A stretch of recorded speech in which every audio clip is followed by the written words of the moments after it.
This is the Mount Dog Softboxes. They came straight in an Amazon box. There's so much stuff in this box. So this right here is the carrying case for the lights. This I presume to be the tripod. Yep, pretty standard one. Everyone uses this mount, especially every light I run in the studio. The softbox is zip code in there. And here's the main reason I got it. The Kelvin changing light bulb.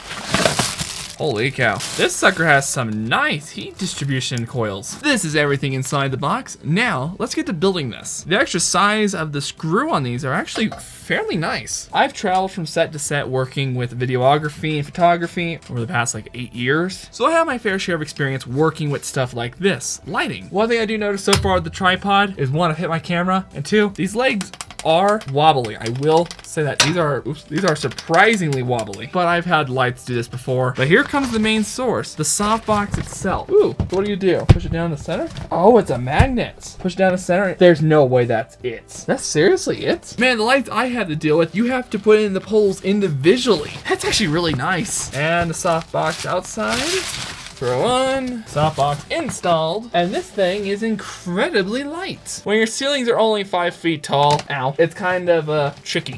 Man, 4 minutes for trying to set up in this small of a space? That ain't half bad itself. Now I gotta find the remote and plug it in. Where's the remote? Pretty simple. Batteries are not included, and I don't have batteries. All right, story down the road did have some, luckily. So just a heads up if you don't carry batteries like I don't. Remote now has batteries. So it looks like this thing comes with a dual plug-in, so it's not gonna be one of those 3 pluggers. Plugging it in. Holy cow, it's already on. So it looks like you got a manual off and on, telling by the giant off and on it. So there it is. You would not have it this close, but we're currently doing testing. So if we change the CT, it goes to warmer. The higher the CT, the colder it looks like. Low, medium, and high. So down and left both change your brightness down, and right and up all change your brightness up for some reason. That is clearly over 5,000 or 5,700. Now it looks like most cases, since there is not an actual monitor to Kelvin you're at, you're gonna actually be eyeballing this. All the studio lights up in here are set to the same exact Kelvin, and eyeballing it, I'd say your best chance is to put it up next to the light that you're actually trying to get the Kelvins of, match them that way. Because right there is the Kelvins that I use. Let's use this as an actual case than just blinding myself with a light. Ow. So I have turned off my filler light to the left of me. Everything is uneven on the table now, and it's casting a weird shadow. And here it is with that singular light bulb lighting this entire setup. It isn't doing half bad of a job. The shadows are remarkably softer now. When a source of light like this light bulb is further away from the diffuser, the softer the light will be. As you can see with the light 45 degrees behind me, which is supposed to be 45 degrees in front of me, it gives off this sort of a lighter shadow, which doesn't look half bad. If I lean back, it definitely gives a more interesting shadow that you would normally see in more of a intense area. With the light down and more on my face, as you can see, it is definitely soft. I am kind of surprised by the amount of softness this light's able to provide. Now comes the question, is this light worth it? In my opinion, it was a pretty good deal. They are bright. They have a nice soft look on them due to the depth of the light bulb, and also the light bulb having its own diffuser already on it. This helps diffuse light so much better. If you weren't getting enough light with this, you can take this cover off and go more with the light bulb. With this diffuser on it that's not clear or anything, it could definitely help. For photography, I've noticed that the light does give off a nice shadow. They look fairly good. For ease of use and ease of setting up, I will say that that is actually the easiest lights I have set up. You don't have to shove metal rods to the corner or to use those pop ones where they pop in place and you latch it. It's just one magnet, pop it in the center, and boom, it's in there, and you screw in the light bulb so it pops out. It's not going to come out all the way. Now when it comes down to the durability of the product, I will have to say this is actually surprisingly well. Only thing I have like one complaint about is the wiggly foot from earlier. You can kind of hear it when I'm moving it around. I will say the material of the box is pretty good. Durability wise, it's pretty good. You just gotta make sure you actually tighten all your stuff down. So if you get it tightened down, it holds. So I will be using these lights every week to see how good they are. I really hope this review was helpful.